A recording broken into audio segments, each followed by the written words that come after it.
आता या क्षणाला एक खास व्यक्ती न्यूज 18 लोकमतच्या या सगळ्या छानशा संवादात सहभागी होते आणि ती आहे या भारताची विंबल्डन गर्ल कोल्हापूरची ऐश्वर्या जाधव। ऐश्वर्या, तुझं खूप खूप स्वागत।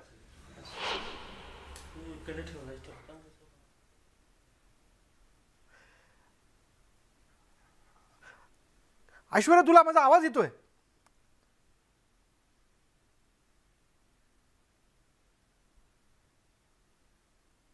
काही कारणास्तव ऐश्वर्यापर्यंत आपला आवाज पोहोचत नाही, पण आपल्याला सगळ्यांना माहिती आहे की कोल्हापूरची टेनिसपटू जिने थेट कोल्हापूर ते विंबल्डन असा सगळा प्रवास जो साध्य केलेला आहे, वय वर्ष फक्त 14 आणि वयाच्या टप्प्यावरती म्हणजे कोणाचं स्वप्न नसतं की विंबल्डनच्या त्या कोर्टवरती जाऊन खेळावं, त्या आंतरराष्ट्रीय खेळाडूंबरोबर एक सामना जो आहे तो झाला पाहिजे, खेळ झाला पाहिजे या अनुषंगाने म्हणून प्रत्येकाचे प्रयत्न असतात आणि ती कामगिरी जी करून दाखवली आहे ती नावाप्रमाणे असणाऱ्या ऐश्वर्याने करून दाखवलेली अशी ही कोल्हापूरची लेक ऐश्वर्या जाधव आता क्षणाला आपल्या बरोबर आहेत। ऐश्वर्या, पहिले तर तुझं खूप खूप अभिनंदन। आम्हाला खूप आनंद होत होता किंवा आहे अजूनही, यापुढे राहणार, यात कोणत्याही प्रकारची शंका नाही की जेव्हा आम्हाला कळालं की आमच्या कोल्हापूरच्या ऐश्वर्याने थेट विंबल्डन पर्यंत धडक मारली, म्हणजे कसा राहिला एकूण तिथला प्रवास आणि तुझे सामने कसे राहिले? तिथं मला खूप चांगला एक्सपिरियन्स आला। मला तिथल्या कोर्टवर खेळायला भेटलं आणि मला खूप म्हणजे वेगवेगळ्या कंट्रीजच्या मुलींबरोबर खेळायला भेटलं आणि पण मला म्हणजे मी माझं 100% दिलं, पण अजून चांगलं मी परफॉर्म करू शकले असते। पण कसं आहे, मी त्या कोर्टवर पहिल्यांदा खेळले होते, म्हणजे ग्रास कोर्ट होता आणि पहिल्यांदा खेळले होते मी तिकडं खरं तर। आणि मॅचेसच्या फक्त 3 दिवस अगोदर मला तिकडं खेळायला भेटलं होतं, ते पण कसं की हाफ आवर्सचे आमचे स्लॉट्स होते तिकडं। आणि कारण की तिथं अंडर 18चे ज्युनियर प्लेयर्स, त्याबरोबर अंडर 14चे गर्ल्स बॉईज असं करून तिथं आम्हाला प्रॅक्टिसला कोर्ट्स दिले होते, पण ते अर्ध्या तासामुळे असल्यामुळे मला एवढं जमलं नाही त्या कोर्टवर। आणि फर्स्ट टाइम होता आणि ग्रास कोर्ट म्हटल्यावर मग बाउन्स वेगवेगळे येत होते, पण तरी पण मी माझा 100% द्यायचा प्रयत्न केला। आणि तसं गेम वाईज बघायला गेलं तर मला वाटलं की त्या मुलींबरोबर काहीच वर खाली असं काही नाही, टेक्निकली सेम आहे। मी जिकडं लॅक होत होते तिकडं तो म्हणजे की थोडासा फिटनेस आणि ग्रास कोर्टवरचा एक्सपिरियन्स होता माझा। ऐश्वर्या, तसं कोल्हापूरची माणसं कधी कुठल्याच कामगिरीच्या बाबतीत दडपण घेत नाही आणि यात शंका नाही की तूही कोणत्याही प्रकारचं दडपण घेतलेलं नसणार, पण तिथे गेल्यानंतर असा कुठला सामना की जिथं तू पहिल्यांदा त्या कोर्टमध्ये उतरली, आजूबाजूला निश्चितपणे गर्दी असणार, चेअरअप करणारा आवाज असतो आपापल्या प्लेयरला, म्हणजे तेव्हा नेमकं कसं वाटलं तुला? तिकडं कोर्टवर गेल्यावर म्हणजे एकदम चांगलं वाटलं, म्हणजे माझं ड्रीम होतं हे विंबल्डन खेळणं आणि असं वाटलं की माझं ड्रीम असं कंप्लीट झालं किंवा ड्रीम केम ट्रू आपण म्हणतो तसं झालं। पण अजून पण मला ॲक्च्युअल ड्रीम आहे की माझं सिनियर विंबल्डन जे वुमेन्स आहे ते खेळणं आहे। ती कोर्टवर गेल्यावर मला खूप छान वाटलं, म्हणजे तिथे गेल्यावर तिथले बॉल बॉईज असं कुठल्याच, मी आजपर्यंत गेले होते तर असं कुठल्याच कोर्टवर किंवा कुठल्याच जागेवर असं नव्हतं की असे बॉल बॉईज ते अंपायर असं सगळं प्रॉपरली अरेंज्ड होतं तिकडे आणि खूपच चांगलं वाटलं। बरं, तिथे गेल्यानंतर तू जसं म्हणाली काही वेगवेगळ्या देशातले खेळाडू पण तिथे आलेले होते, अर्थात तू त्यांच्याशी बोलली असणार, गेमच्या टेक्निकबद्दल काही देवाणघेवाण झाली का आपापसात तुमची? नाही, म्हणजे आम्ही असं बोलत होतो सगळे, म्हणजे ते सगळे लोक पोलाईट होते, बोलत होते एकमेकांबरोबर, मी पण बोलत होतो, पण गेम बद्दल असं कोणी मोस्टली डिस्कस नाही करत। अच्छा, पण अशा वेळी तुला आवडलेली खेळाडू कोण त्या सगळ्याच्यामध्ये, की जिला पण तुला असं वाटलं, जसं तू म्हणालीस की फिटनेसचा मुद्दा आणि पहिल्यांदा त्या कोर्टवरती खेळण्याचा अनुभव हे थोडंसं नौखा असल्यामुळे माणसाची चलबिचल होते, पण अशी कुठली खेळाडू तुला तिथे बघायला मिळाली की जिला पण तुला असं वाटलं की हां, हिच्या गेममधल्या या 2 टेक्निक खरं तर आपण अडॉप्ट केल्या पाहिजे?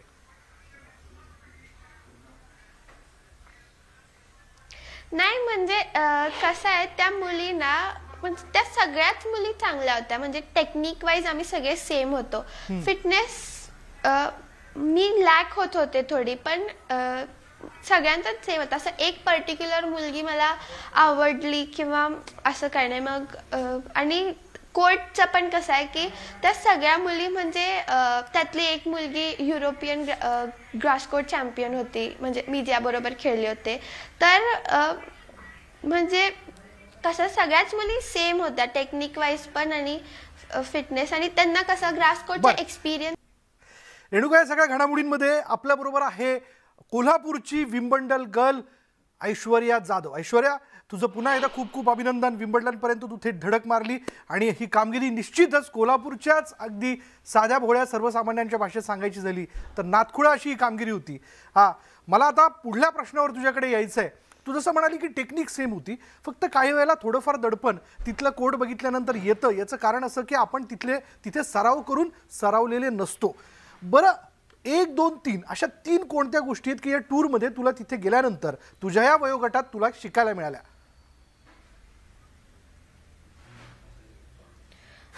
मला तसं खूप गोष्टी शिकायला पण भेटल्या आणि म्हणजे मला त्यातले पॉझिटिव्ह पॉईंट्स पण कळाले आणि मला नेगेटिव्ह पॉईंट्स पण कळाले. तर ते काय होतं की तिकडं म्हणजे फिटनेस, जसं मी सांगितलं तसं माझा फिटनेस थोडा लॅक होत होता त्यांच्याबरोबर तिकडं खेळताना त्यांच्याबरोबर. आणि तिकडं म्हणजे कोर्टवर असं प्रेशर सारखं काय नव्हतं, पण एक्साइटमेंट होतं की आपण ह्या कोर्टवर खेळलोय. आणि हे सगळं सराउंडिंग पण वेगळंच होतं. पण म्हणजे एकदा मॅचच्या ह्याच्यामध्ये आपण एकदा मॅचमध्ये गेलो की मग ते पण प्रेशर किंवा ते एक्साइटमेंट होतं ते पण बाजूला राहिलं माझं.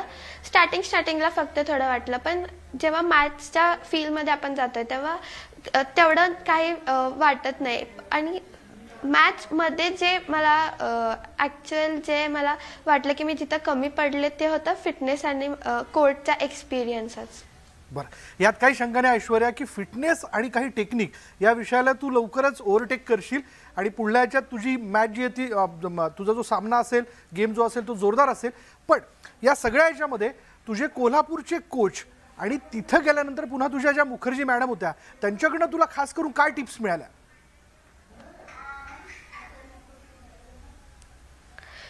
टिप्स म्हणजे अमृता मॅम आता ती पण होतीच माझ्याबरोबर. मग आणि मनाल सर पण आले होते तिकडे, म्हणजे माझे कोच जे आहेत ते. तर मग त्या सगळ्यांकडून पण हाच मला एक हे भेटलं की तू ह्याच 2 गोष्टीमध्ये फक्त लॅक होतं की तिथला कोर्टवरचा एक्सपिरियन्स, फिटनेस आणि म्हणजे अजून अग्रेसिव्ह म्हणजे लाईनवर थांबून खेळणे. असं थोड्या गोष्टी मला दोघांनी पण सेमच सांगितलं. बाकी टेक्निक वाईज काहीच डिफरन्स नाही असं सांग. बरं, तुझ्या या गेम मधला तुझा आवडता खेळाडू कोण?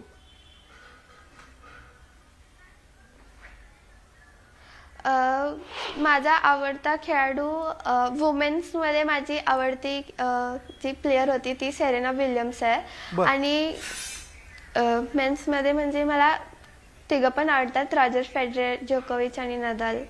जोकोविच जरा जास्त आवडतो. पण मग ऐश्वर्या, तुला जर संधी मिळाली तर यापैकी कोणत्या प्लेयरला तुला भेटणं आवडेल? संधी म्हणजे तिकडे आम्ही होतो तर त्या म्हणजे तिथं आम्ही जिकडं खेळायचो आणि मॅचच्या अगोदर जिकडं आम्हाला आमची जी जागा होती तर ते औरंगी पवेलियन म्हणून होतं. तर तिकडे ते सगळे म्हणजे माझ्या समोर असं प्रॅक्टिस करताना किंवा त्यांचा फिटनेस झाल्यावर ते जिथं रेस्ट म्हणजे बसायला तिकडे येत होते. तर म्हणजे ते माझ्या असं मोस्टली नाही पण आजूबाजूला तसं तिकडे असायचे. मग त्यांना बघितल्यावर एवढं आनंद व्हायचा मला की आहेत ते, पण त्यांच्याबरोबर मला असं बोलता जमलं नाही. म्हणजे असं वाटलं नाही जाऊन बोलावं सांगावं त्यांना, जाऊन बोलावं सांगावं त्यांना? वाटलं होतं, पण कसं मला वाटलं होतं, खूप वाटलं होतं की त्यांना त्यांच्याबरोबर बोलावं, त्यांना विचारावं की तुम्ही काय काय करता. एक प्लेअरला एक अशी एक्साइटमेंट असतेच की आपण त्यांच्याबरोबर बोलावं म्हणून. पण काय होतं की त्यांचे पण थोडंसं हे असतं ना की ते मॅचच्या झोनमध्ये आहेत, म्हणजे वॉर्मअप करायला. तर मग त्यांच्यामध्ये जाऊन त्यांना आपण आपलं मग ते त्यांचा डिस्ट्रॅक्ट किंवा म्हणजे ते नाही जरी होतील तरी पण आपण त्यांच्या मॅचच्या टेम्पोच्या मध्ये जाऊन आपण त्यांना विचारलं की मी ऐश्वर्या, असं मला बरं नाही वाटलं. मग मॅच झाल्यावर पण तू भेटलं सांगितलं तर असतं मग ना, असं मी थोडं ऐश्वर्या थोडं Jadhav, I am from Kolhapur असं वगैरे म्हटली असतीस ना तू. आमचं कोल्हापूर काय बुवा एकदा जाणून घ्या असं सांगितलं असतंस ना तू त्यांना. होय, मी भेटून म्हणजे खूप काय काय बोलले असते त्यांच्याबरोबर. मला खूप आनंद पण झाला असता त्यांच्या सगळ्यांबरोबरच बोलायला. पण म्हणजे ते होते इकडं तिकडं, पण त्यांच्याबरोबर बोलणं झालं नाही. काय असतं की ती पण लोक आहेत बरोबर, पण त्यांचं पण त्यांची मॅचचं सिरियसनेस त्यांचं पण आहे. विम्बल्डन म्हटलं बरं, मग ऐश्वर्या प्रत्येक तू जसं player म्हणाली खूपच तिथं ते प्रॅक्टिस तयारीनेच करताना येणार ना. तुला मग दिसले, आपण त्यांच्यामध्ये नंतर ते तिथे एका ठिकाणी जाऊन आराम करतात. तर येणाऱ्या 5 वर्षांनंतर ऐश्वर्या देखील म्हणजे त्याच कोर्टवरती स्वतःला बघते का? आणि तेव्हा ते प्लेयर जेव्हा शेजारी बसलेले असतील आणि ते तुझ्याशी बोलायला आले तर तुला आनंद असेल का?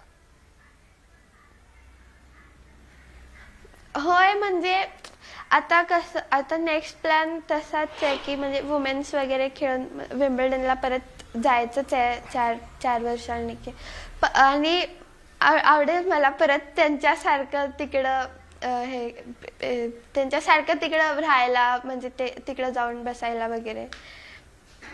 म्हणजे ऐश्वर्या जाधव आहे, पण ऐश्वर्या जाधवला जर कोणाला स्वतःमध्ये कोणाला प्रतिबिंबित करून घ्यायचं असेल तर कोणाला करणार? सेरेनाला, फेडररला, नेमकं कोणाला?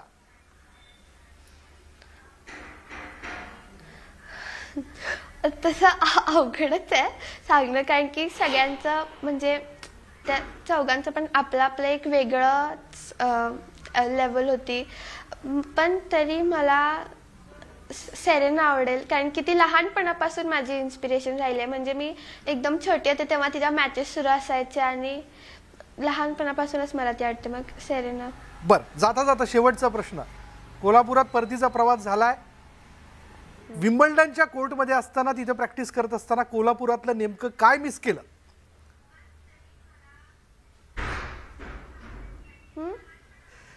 विम्बल्डनच्या गेमसाठी परदेशात असताना कोल्हापूरमधलं नेमकं काय मिस केलं?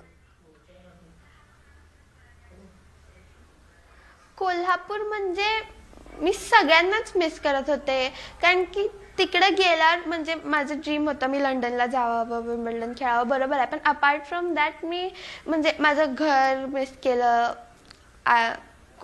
खूप म्हणजे तिकडे गेल्यावर असं झालं की मी खूप मिस करत होते सगळ्याच गोष्टींना, आई बाबांना, सरांना आणि कोर्टला वगैरे. घरचं जेवण आणि म्हणजे असं वाटत होतं की मी ते घरचं जेवण घरचं जेवण बापरे, म्हणजे तिकडलं जेवण म्हणजे खूपच विचित्र होतं. म्हणजे सूट मॅनेज करत होते मी की ठीक आहे, म्हणजे ते एवढं पण हे नव्हतं. पण स्टार्टिंगला जेव्हा मी ते जेवण बघितलं तेव्हा असं वाटलं की काय खायचं आहे ह्यातलं आणि काय नाही खायचं. म्हणजे असं मोस्टली मी व्हेज नॉनव्हेज पण खाते, पण तिथं वेगळंच नॉनव्हेज होतं काहीतरी. मग ते मला थोडंसं जमलं नाही मॅनेज करायला. पण म्हणजे त्यांना विचारून ती लोक पण एकदम पोलाईट आणि अशी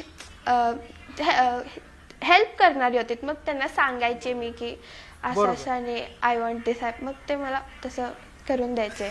चला ऐश्वर्या, न्यूज 18 लोकमतशी बोलल्याबद्दल खूप खूप धन्यवाद. तुला तुझ्या पुढल्या वाटचालीसाठी खूप शुभेच्छा. जसं तू म्हणाली सेरेना विल्यम्स तुझी मला बोल. म्हणजे मला तिकडं जेव्हा मी विम्बल्डन तिकडं खेळत होते तेव्हा मला ना खूप इंडियन लोक, म्हणजे जी इंडियातून लंडनला गेलेत तर ती लोक मला खूप भेटलीत. आणि म्हणजे म्हणून मग अजून एक होतं की मी एवढं मिस करत होते तर त्या लोकांनी ते थोडं कम्प्लीट करायला मदत केलं. तिकडं गेल्यावर म्हणजे आपल्या लोकांचं थोडं, इंडियन लोकांचं थोडं जे मिस होत होतं ते कम्प्लीट झाल्यासारखं वाटलं, कारण की ते लोक म्हणजे खूपच हॅपी होते की आम्हाला कोणतरी एक इंडियन प्लेअर बघायला भेटतो. बरोबर, आणि त्यातल्या त्यात महाराष्ट्राची लेख भेटल्यानंतर तर प्रत्येकाला आनंद झाला असेल या शंकाने. धन्यवाद ऐश्वर्या, तुला खूप खूप शुभेच्छा आणि तुझं पुन्हा एकदा अभिनंदन. तू जसं म्हणाली की सेरेना तुझी आवडती खेळाडू आहे.